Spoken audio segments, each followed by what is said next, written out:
আপনি পৃথিবীতে যতদিন বেঁচে থাকেন একটি কাজ করতে কখনো বলবেন না, সেটা হচ্ছে জুমার দিনের স্পেশাল 5টি আমল। আপনি যদি জুমার দিনে 5টি স্পেশাল আমল যদি করতে পারেন, আপনি আল্লাহ সুবহানাহু ওয়া তাআলার কাছে অধিক অধিক প্রিয় হতে পারবেন। যতদিন পর্যন্ত আপনি পৃথিবীতে বেঁচে থাকবেন এই 5টি আমল অবশ্যই করবেন। এর মধ্যে 1 নম্বর হচ্ছে জুমার দিন অধিক হারে বেশি বেশি করে দুরূদ পাঠ করা। আপনি পড়তে পারেন সাল্লাল্লাহু আলাইহি ওয়াসাল্লাম, বা অন্যান্য দুরূদ আছে সেগুলো পড়তে পারেন, অথবা আপনি সলাতুল আসর থেকে সলাতুল মাগরিব পর্যন্ত পড়তে পারেন জাযাল্লাহু আন্না মুহাম্মাদান মা হুয়া আহলুহু। এই দুরূদগুলো আপনি পাঠ করতে পারেন। জুমার দিনে 2 নম্বর যে আমলটা আপনি কখনও ছাড়বেন না সেটা হচ্ছে সূরাতুল কাহফ।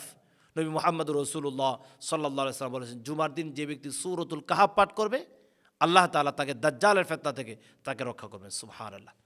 জুমার দিন আপনি 3 নম্বর যে স্পেশাল আমলটা করতে পারেন সেটা হচ্ছে বেশি বেশি করে আল্লাহ তাআলার কাছে দোয়া করা, আল্লাহ তাআলার কাছে ফরিয়াদ করা, আল্লাহ তাআলার কাছে রোনাজারি করা।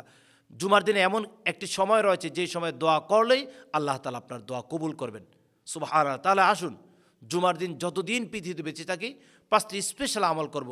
এর মধ্যে 1 নম্বর হচ্ছে বেশি বেশি করে আল্লাহর হাবিবের প্রতি দুরূদ পাঠ করব।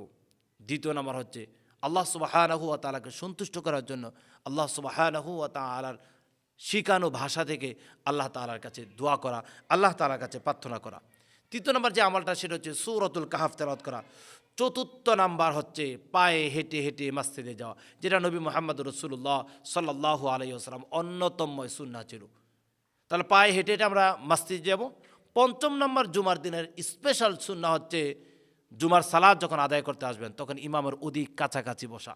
আল্লাহ সুবহানাহু ওয়া তাআলা আমাদেরকে যতদিন পৃথিবীতে বেঁচে থাকবো জুমার দিনে 5টি স্পেশাল আমল যাতে করতে পারি, এই আমলগুলো যেন সব সময় কন্টিনিউ করতে পারি, সেই তৌফিক আল্লাহ তাআলা দান করুক। আল্লাহুম্মা আমিন।